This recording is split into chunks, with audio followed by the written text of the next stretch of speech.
Makamu mususu ezali oyo kinzala zwa biloko kolia lia esili. Ba mususu balongwe na Assemblée nationale, ba mususu bakoti na kati, etc. Vous allez voir ici que ba peuple minene basaka ka trois. Les occidentaux, les orientaux et les africains. Et puis l'église est arrivée, il y a le dollar makasi. Parce que c'est la même chose. Tango ba komi que Jésus a tambola ki likolo ya mai. Est-ce que c'est une inspiration ou bien c'est un fait réel le monde et c'est le maki? D'où na ba solution mususu to kobanda ko proposer na ba blocage. Blocage ebele fungwa makate na prière ya église. Jamais.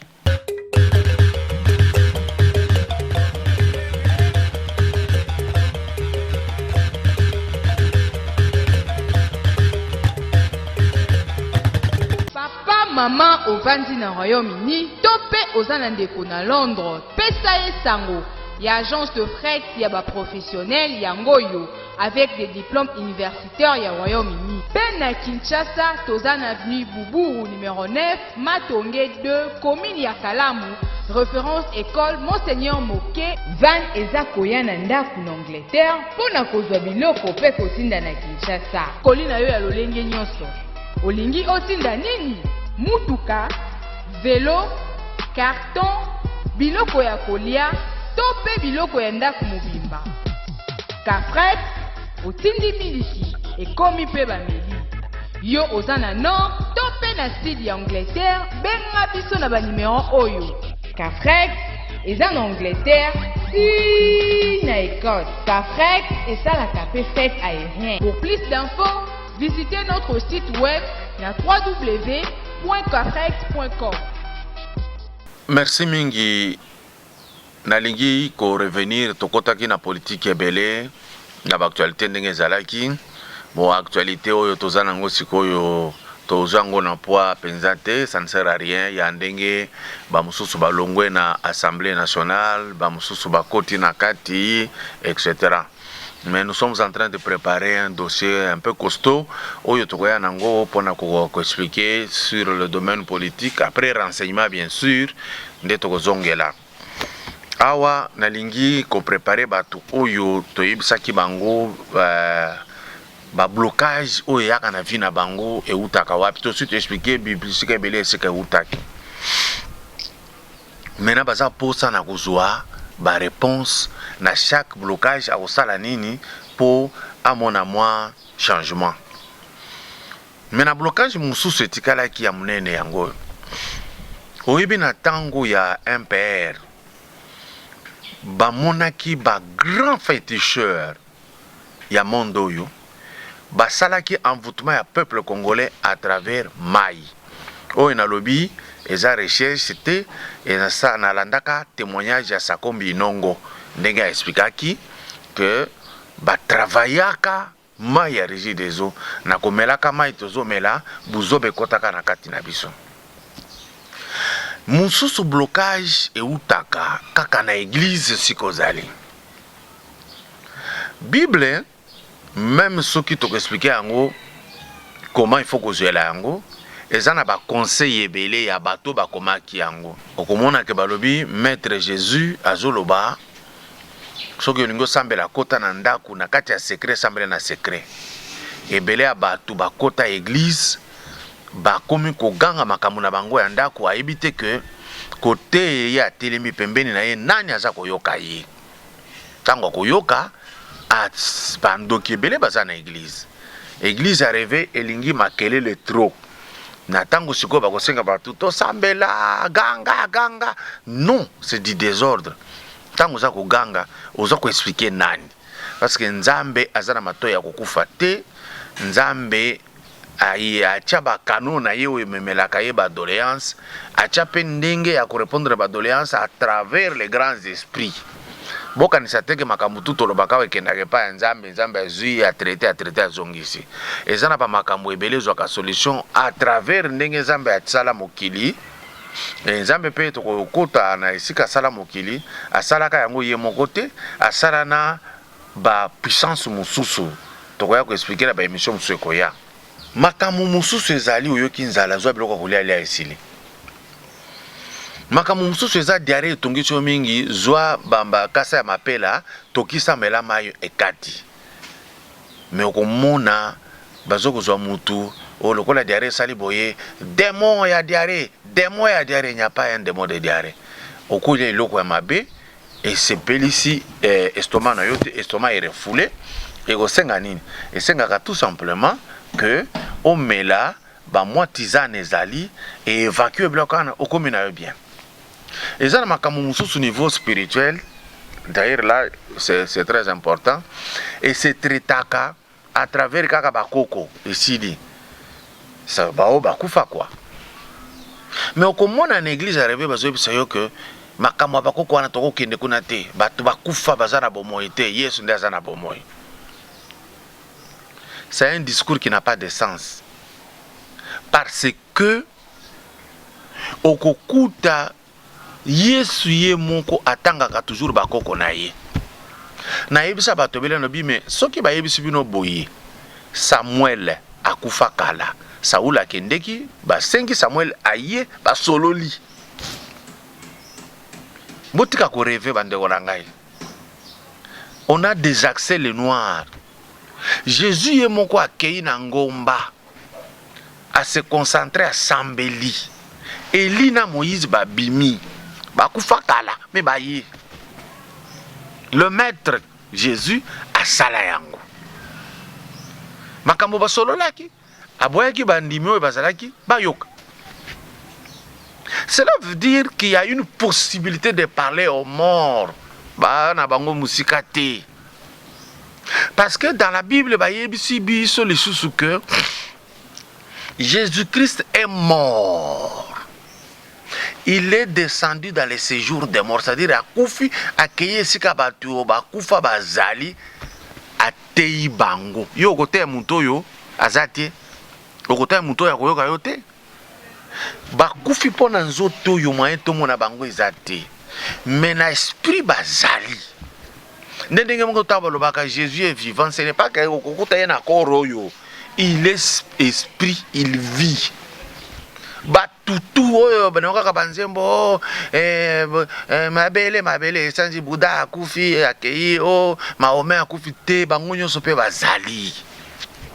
Eza kaka banzembo ndenge toyembelaka ba équipe komi kumisa bana mbongo ba oyo maboko pembe eza komi kumisa c'est tout. Mais la vérité c'est autre chose. Jésus spirituellement azali, Bouddha spirituellement azali, Krishna spirituellement azali, Mahomet spirituellement azali, Mututu spirituellement azali. Corps ne longwe totikali esprit tozali. Kaka maître Jésus alakisa yango ke bazali. Soki baye kote ya bino lisusu na église réveil que ba o mutu soki akufi esi les ate bongo tango balobaka bakosambisa nani? Bakosambisa nani? Mayele ezalati. Incarnation ezali. Eli balobi Eli le prophète. Azalaki prophète monene. O amelaki ba puissance ya Baal tout ça. Bon, ça il faut regarder hein. Pour yebi soko balingi ba kumisa ba koloba kaka makambo ya loko les États-Unis asala ka film azo gagner Vietnam na guerre, mais na boye na solo a gagner kati.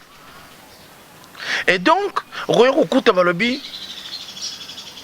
au dernier moment l'esprit de Élie reviendra.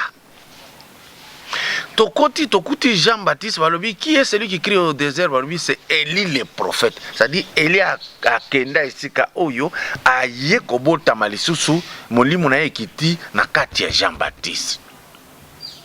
Et balobi pona Israël fin du monde molimo ya Élie ekoya na ya Moïse ekoya. Cela veut dire bo mitungisa te. Papa no yakufi azali soko lobi akoyoka mais soki azolo papa oyoka za passe bayaka koyebisa biso makambo na ndoto. Ou bien bakoko kota na motema ya fiston par exemple baye fiston zo biso makambo moko sentir que rencontrer makambo zala kinango. C'est-à-dire ces ancêtres là, ils sont là. Ce qui bazala quitté, pourquoi Bible Zoloba ne parlait pas aux morts? Intelligence, mon quai. Quand on vous dit ne parlez pas aux morts, mais les morts sont là. Si aujourd'hui on te dit Benga Jésus-Christ Akouya, mais il est déjà mort, mais spirituellement il est vivant. C'est Kakoyoka. Mayele mutu ezako zanga biso ya ko analyser na ko comprendre. Bazo l'action eloko boye bako selio kotoyo ondimi pemba na moko. Soki balobi biso tozone di makaka. Vous savez pourquoi on vous a amené na terme foi? Foi epekisaka mutu à réfléchir. Foi epekisaka mutu azala pragmatique. Parce qu'on vous dit encore la foi vient de ce qu'on l'entend. Cela veut dire exactement que Nzamba pesio. Cela veut dire ce que zoyoka yoka makamomoko boye on dit meliam. C'est tout. C'est tout ce qu'on vous a défini, vous ne voulez même pas voir ça en face. Mais il faut ajouter que ce qu'on entend vient de Dieu, c'est là qu'on trompe. C'est là qu'on trompe. Parce que tout ce que l'homme dit ne vient pas de Dieu. Ce qu'on l'a dit, Moïse a écrit, c'est ce qu'il a ressenti lui. En même temps, les esprits communiquent à Moïse quelque chose qu'il communique. Ce qui veut expérimenter foi par rapport à on a lobby, kota kaka nandaku, loba que eza ferme assurance, ndenge ba définir foi, que eza ya biloko monite me koya, oza na assurance, kota nandaku kanga porte, tia ba cadena, loba que j'ai l'espoir que fufu ekobela et komona nawa, okofanda ti okokufa fufu ekoyate. Voilà pourquoi il y a d'autres penseurs dans la Bible qui ont dit, comme Paul, qui ne travaille pas, ne mange pas non plus.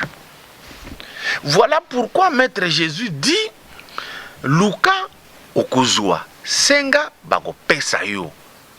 Beta koko bako fungolela yo. Alors baki teke ndima okokota ndima okozo. Non. Parce que yé moko Maître Jésus bazalaki na apôtre bazo sala musala basali na caisse. Sinon, il pouvait dire j'ai la foi seulement mon goya na poche nangai. Ba noir siko to yoko zwa excuse ko boya ko travailler ko boya ko luka ko boya ko zala intelligent to memika ka foi to kumbi na mapeka. Maintenant on dit ce qu'on entend vient de la parole de Dieu. La parole de Dieu est où? Dans la Bible. Maintenant nous nous posons la question. Ce qui est écrit dans la Bible est réellement la parole de Dieu ou pas? Me kasiko ko réfléchir. Est-ce que Nzamba koko koma biloko eza contraire? Est-ce que Nzamba akoko se tromper na makambo oyo ye Nzamba sali? Botala no moyi ndenge bimaka se trompaka te. Botala sanza ndenge sala ke se trompaka te. Botala ndenge mabele ndenge ezali se trompaka te. Mvule konoka na moma esengeli et kokata na moma oyo ba programmaki. Mais comment expliquer que dans la Bible okukuta contradiction? Et tant que vous avez une contradiction, mais ça se complète. Tu lis noir sur blanc que c'est contraire aux commis ça. Luxe ya koloba que non, yonde omoni contraire. Tango ba komia wa noir au eza blanc, okomo koyebisa mutu que non, yonde omoni yango mabe. Tuna yesiko yo omoni bien loba awa. Je donne un exemple.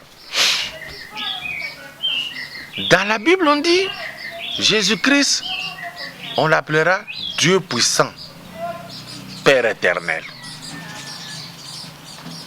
Tango toke musika, ça c'est dans Isaïe.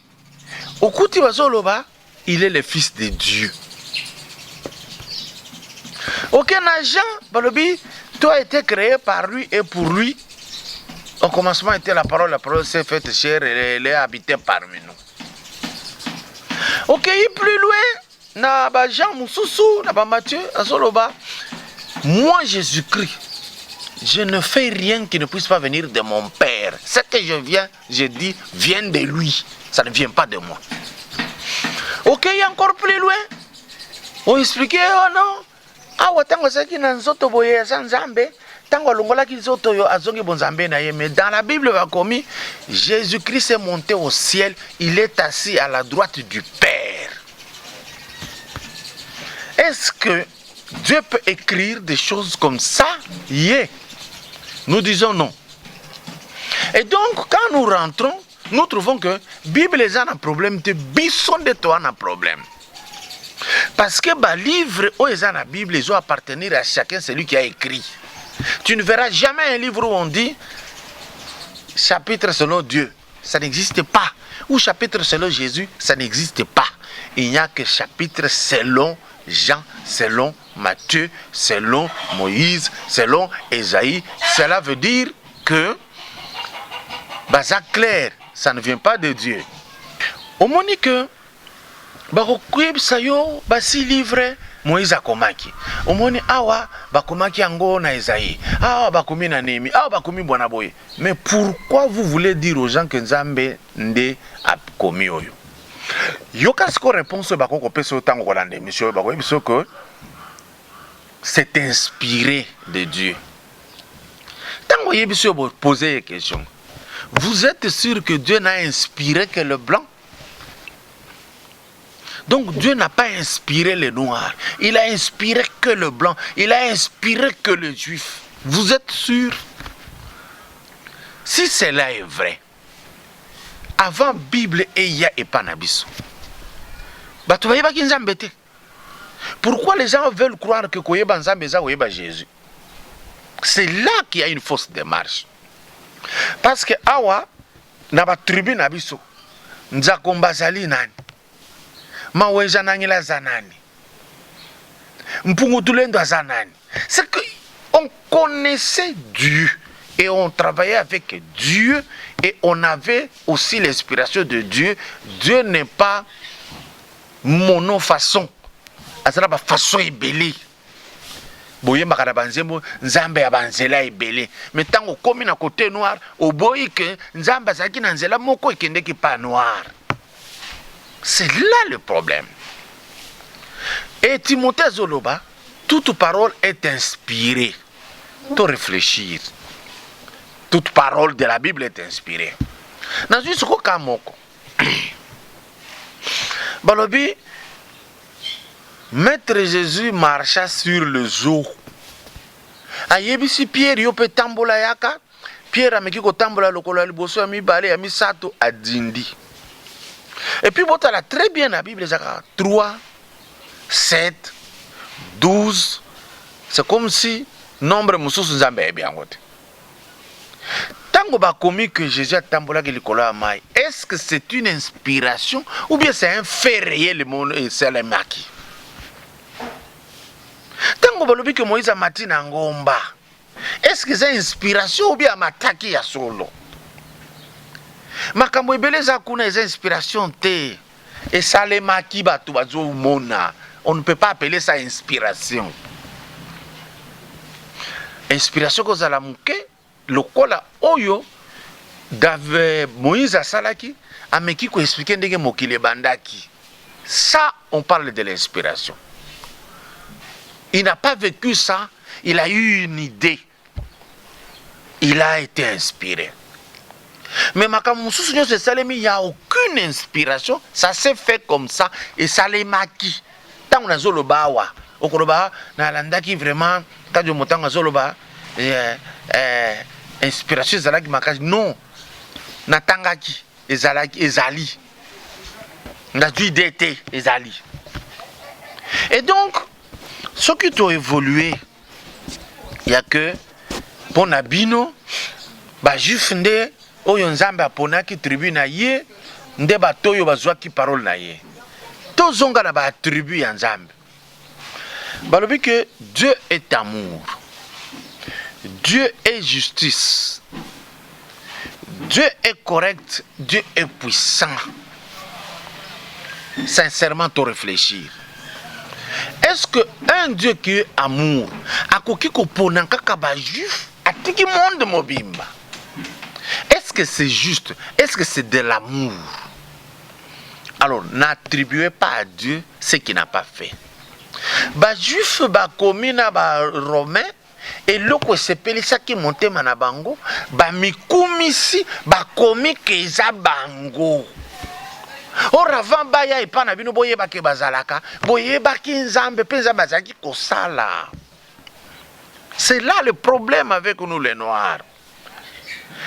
Tolingi mutu aya efase yo eloko na oyo ya yo moko ba efase yo na bongo na yo bakomo koyela yo ozi yango ya sika o attribuer yango na bato mosusu. Par exemple aujourd'hui le professeur Kinzonzi asala plan comptable zaïrois. Ye muto a inventaki yango pour la comptabilité zaïroise. Tiye yeko comme plan comptable congolais. Lelo mundele azi yango a commis yango plan comptable OADA. Alongoli kombo ya Kinzonzi. Alongoli kombo ya RDC. Et puis ba avocat tout. Ba juge tout bazaka fier ya koben OADA. OADA. C'est la même chose. Que les juifs bazako mikumisa bango. Et puis qui c'est bien noté bien pe bon mikumisa. Et puis comme mikumisa la bango bozu yango que c'est Dieu qui dit. Dieu n'est pas injuste, Dieu est amour, il fait justement des choses soleil ebimaka ndenge moko partout. Dieu n'a pas eu une tribu ya ponaki yaye. Ça n'existe pas. Avançons, vous allez comprendre. Na moment où bazoloba que Israël mboka oya nzambe, un Dieu puissant. Mais Égypte ndezalaki na vie ya likolo. Égypte ezalaki na ba divinité. Alors que na moment wana na Palestine parce que ndezalaki pays, il n'y avait pas différentes divinités, même pas un. Oyo bayebaki bien. Baye koyebela yango wapi. Nani akoko yebisa ngai lelo d'Abraham jusqu'à Jésus qui n'a pas été enseigné en Égypte? Pourquoi vous oubliez ça? Bosoko yemba na bakantiki awa Égypte mboka ya masumu, eza masumu atamukete. Parfois on vous trompe facilement et vous y croyez. Bazo yemba que bana ya Israël bakendeki bakangaki bango na boumbu na Égypte. Non, il n'était pas esclave. Kozala esclave kokanga yo na boumbu elingaki ezalaki Égypte abimi akei akangi bango aye na makasi ya komo osalisa bango misala. Bozana mayele kaka na Bible wana bakomi yango simple que ba juif bakendeki ba israélite bakendeki po na nzala kolia bazalaki incapable ya kosala musala. Ils étaient des fainéants. So bolandi bango ata na sikoyo na yo kaka bato bakumisaka ba juif bozo kumisa bakotisa moino na mutuke baza ba riche baza c'est faux. Combien de riches sont de juifs sont riches au bozo croire. Ba travailler de kabbalistique na bango mystique ya kozwaka mbongo facilement mais kusala musala ya malonga non, les juifs ne sont pas comme ça, vous vous trompez. Et puis so sali musala pas ya juif azaka motema ya bien te. Dieu ne peut pas avoir un peuple comme ça à lui. Et donc bakendeki oyebi histoire bien bakendeki kokuluka place ya kolia facilement. Ndenge moko bakendaki na ba Mésopotamie kolia, ndenge moko bakendeki na Syrie kolia, ndenge moko congolais pona kolia. Bakobete na Braza akozonga lisusu, bakobete na Angola akozonga lisusu, bakobete na Zambia akozonga lisusu. Mboka moko kaka oyo betaka biso te. Botika fanatisme, botika passé, jamais na yoka ke babeti ba congolais na Rwanda bazongisa bango, jamais. Bolanda histoire bien. Mais na Bangola ba beta biso, na Braza ba beta biso, na Zambie ba beta biso, ba bengana biso de temps en temps. Na yokate na Tanzanie que ba bengani ba Congolais ba longwa. Na yokate na Nairobi que ba longwa. Wana za sujet na biso te. Et donc tant qu'on ba komi, botanga histoire na mayele. Balobi après un temps, un Moïse s'élève. Bible de Zoloba, il a été enseigné élevé dans toute la sagesse égyptienne. Jésus père que kotanga kaka en Égypte nda yebi kotanga makomi. Aye na synagogue abandi pe ko discuter. Vous allez voir comment c'était. Et ce que dans la Bible, Moïse a dit non, il faut zonga. Pharaon a boya quitté. Mais comment dans la Bible, on le dit, Dieu endurcit le cœur de Pharaon. C'est-à-dire, Nzamba baloli maele à Pharaon à Kangabango. Ça ne vous dit rien. Ce que le bien Dieu a endurci, c'est-à-dire Moutoyo azama bête. Donc les Égyptiens ne sont pas mauvais. C'est-à-dire les scénarios, selon la Bible. C'est ça. Maintenant, regardez.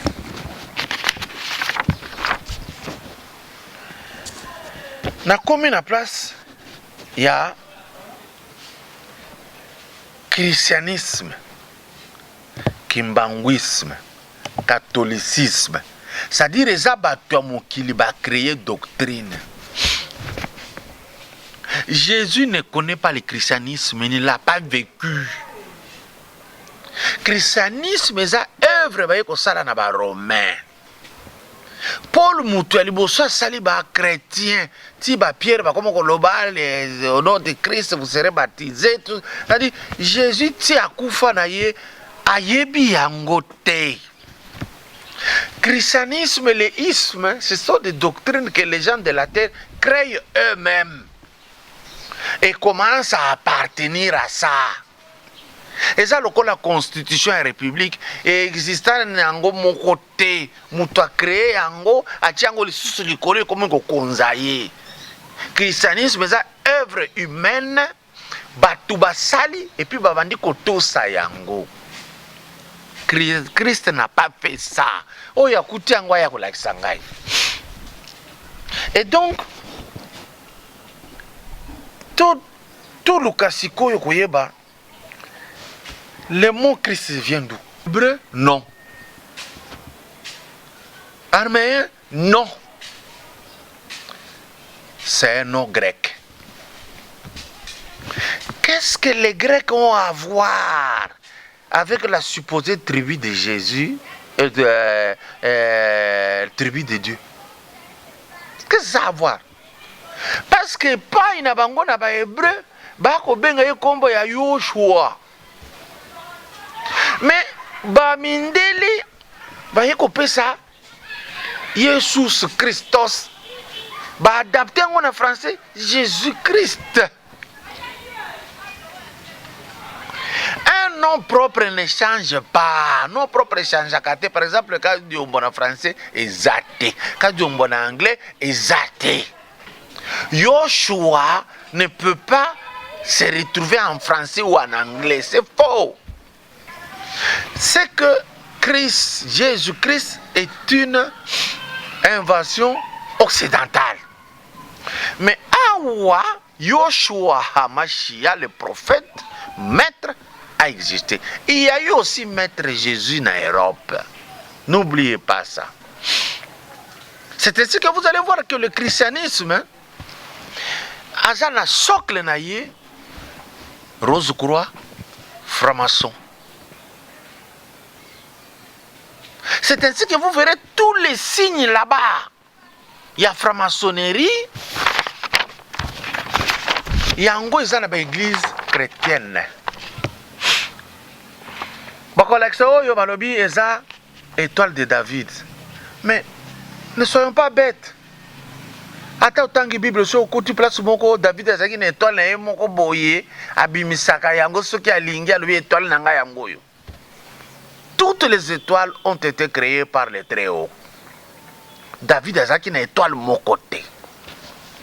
Pyramide, ezali œuvre ya Nubie.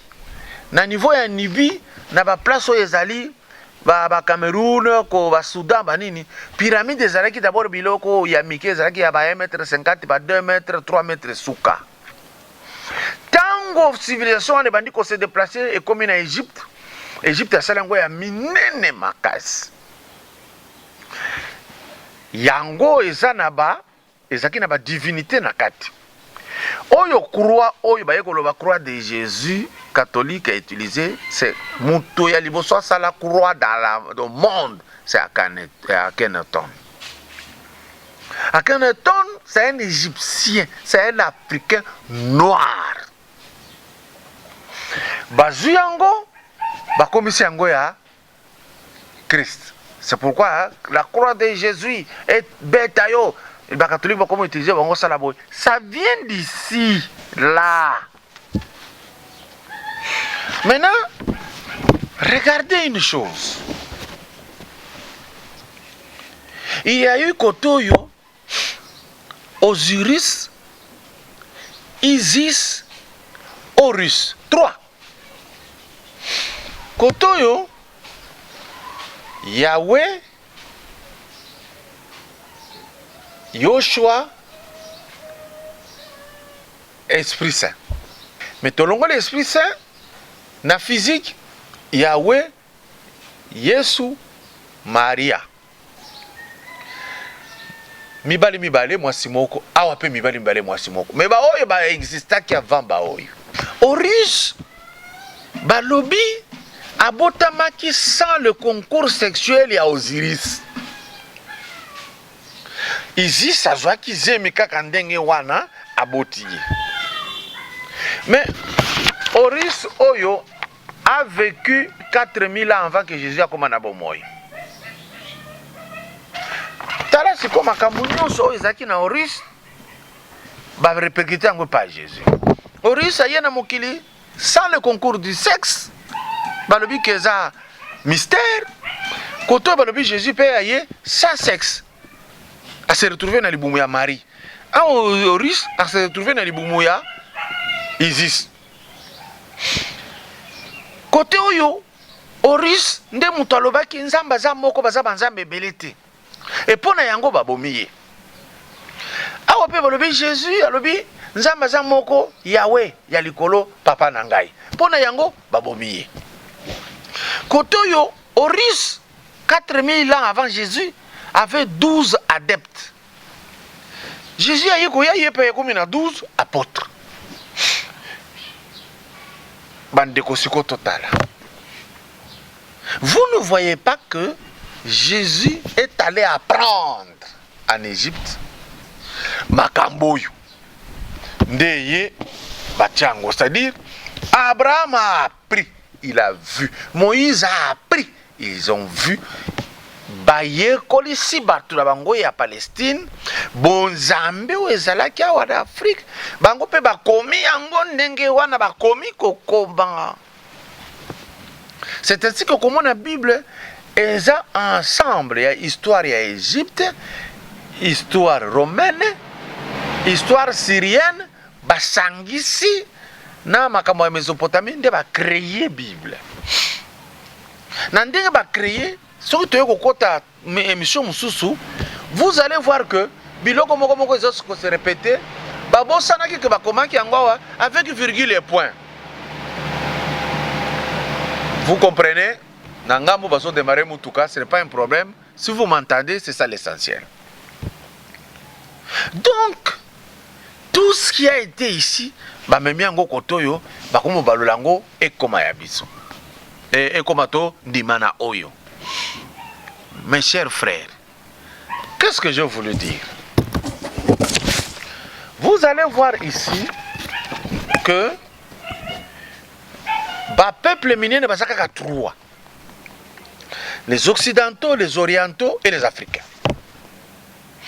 Les Occidentaux ne bakolo maître Jésus-Christ. Na foi na bango ba créa pe Lucifer. Mais en Afrique, Lucifer azalaka te, diable azalaka te. Oyo amoni ke na kosi, akende koluka kombo ya diable na ki africain. To adapter français diable na linga to kombo diabolo. Na kabalua kombo diabolo nyao ngenza nonko. Ba so ile diable démon ezana français en Occident bango nde bazalaki na mythe na bango ba créer iloko wana. ça n'a pas existé en Afrique. Mon diable en Afrique est zaté. Mon angelou en Afrique, ange, mon angelou, ça n'existe pas. En Afrique, mon limo, oui. Les anges sont des esprits. C'est le langage de l'art. Et, naba orientaux, occidentaux plutôt, basana Jésus-Christ, basana Lucifer, et puis développer dans le secteur wana. Occidentaux, bazolanda, Jésus-Christ bazal boye, bazolanda Lucifer, les satanistes, bazali. Na Occident, bazandenge wana, denge bazo vivre. Na Orient, bazana Bouddha, bazana Mahomet. Bouddha, nde akangi ebele kuna. Batikali na yango ba évoluer na yango ba changer yango te. Mahomet pe ba arabe ba changer te batikali na culture na bango. Les occidentaux ba changer kabilo kona c'est pourquoi Bible bimaka ba version ebele ba changer ka de komona les lobby Lucifer lobby démon lobby diable lobby ba formé ba changer ils évoluent ils développent dans le bien ils développent comme dans le mal.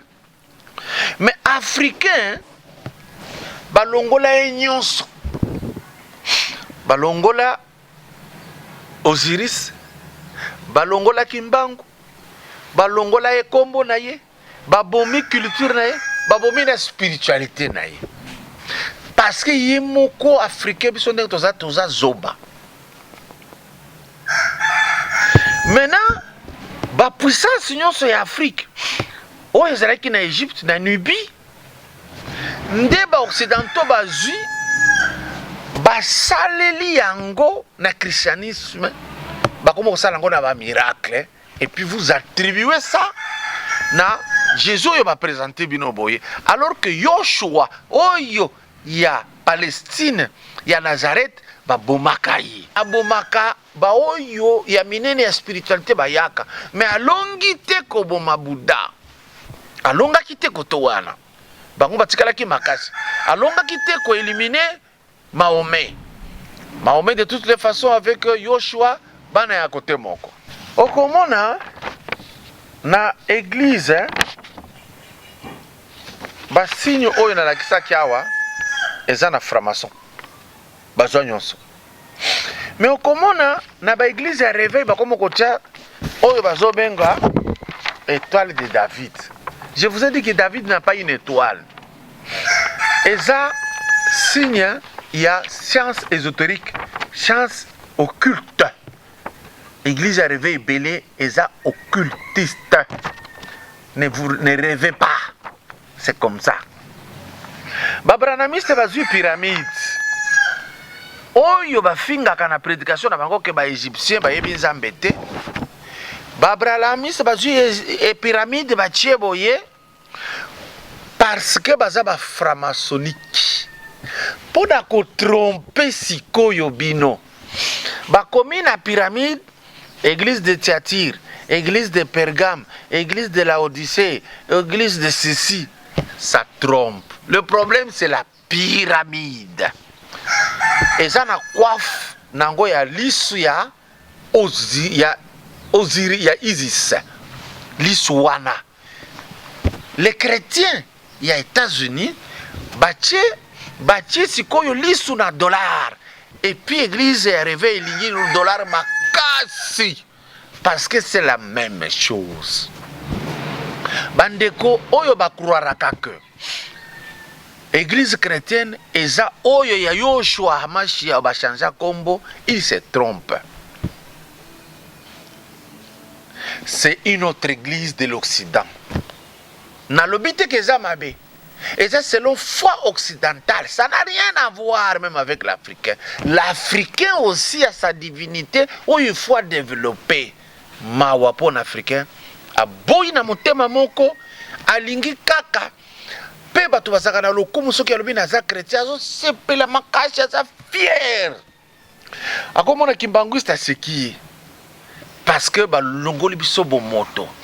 Ba changer yo kombo. Bazoko lo ba kombo chrétien. Mais chrétien, kombo wana, eza ya Israël te, eza la kaya Europe. Les États-Unis, de non chrétiens, c'est-à-dire leur divinité Christ là, ndebozako a sensé c'est tout. Comme on a bien au bobo yango. Bobo ina culture, batu mususu po aller na maboko comme un problème, fourchette. Parce que à mon avis que c'est ménager Dieu, c'est là le problème. D'où na ba solution mususu to banda ko proposer na ba blocage. Blocage ebele fungwa makate na prière et à l'église. Jamais.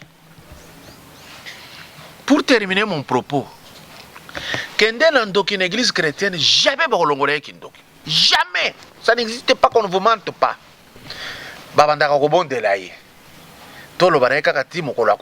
Parce que les sorciers, s'ils veulent, ils laissent. Alors, pourquoi vous dites que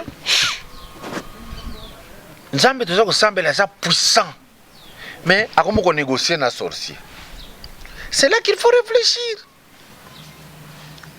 D'où la sorcellerie africaine, oh yo, tout ça qu'on souffre aujourd'hui, église moutoué, biso na faiblesse.